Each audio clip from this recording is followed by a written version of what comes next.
আজকের পর্বের শুরুতেই চরম উত্তেজনা। ধারাবাহিকের শুরুতেই আমরা দেখতে পাই মৌলি নকুলের কণ্ঠ নকল করে বাণীকে ফোন করে। মৌলি বলে, তোমার সঙ্গে আমার খুব জরুরি কথা আছে, তাড়াতাড়ি একবার হসপিটালের বাইরে এসো। কথাটা শুনে কিছুটা চিন্তিত হলেও বাণী দ্রুত হসপিটালের বাইরে চলে আসে, কিন্তু সে জানত না বাইরে তার জন্য অপেক্ষা করছে এক ভয়ঙ্কর ফাঁদ। হঠাৎ করেই পেছন দিক থেকে মৌলি গাড়ি নিয়ে এসে বাণীকে চাপা মারতে যায়। ঠিক সেই মুহূর্তে নকুল ছুটে এসে বাণীকে সরিয়ে দেয়। ফলে বাণী রক্ষা পেলেও মৌলির গাড়ি গাছের সঙ্গে সজোরে ধাক্কা খায়। মৌলি গাড়ির ভেতরেই অজ্ঞান হয়ে যায়। হসপিটালের নতুন রহস্য। নকুল সঙ্গে সঙ্গে অনিরুদ্ধকে ফোন করে এবং বাণীকে নিয়ে আবার হসপিটালে ফিরে আসে।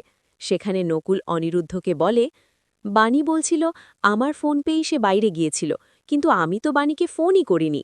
এই কথাটা শুনে অনিরুদ্ধ পুরোপুরি অবাক হয়ে যায়। তাহলে কে ফোন করেছিল বাণীকে? শুরু হয় সন্দেহের খেলা। তানিয়ার কিউট হুমকি ও বাণীর ডিসচার্জ।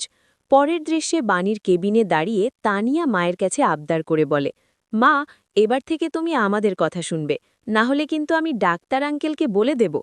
ডাক্তার হেসে বলেন, বাড়িতেই যখন এত কেয়ারিং ডাক্তার আছে, তখন রোগীর হসপিটালে থাকার দরকার নেই। এরপর ডাক্তার জানিয়ে দেন আজই বাণীকে ডিসচার্জ করা যাবে। শিবনাথ রায়ের সন্দেহ। বাণী চেঞ্জ করে বাইরে আসতেই সেখানে হাজির হন শিবনাথ রায় ও নয়নতারা।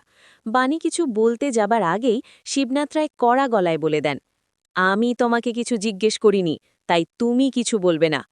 বাণীর হাতে ব্যান্ডেজ দেখে নয়নতারা সন্দেহ প্রকাশ করে প্রশ্ন তোলে, অ্যাক্সিডেন্টের সময় বাণী ঠিক ওখানেই বা কেন ছিল? শিবনাথ রায় সরাসরি বাণীকে জিজ্ঞেস করেন, এটা কি শুধু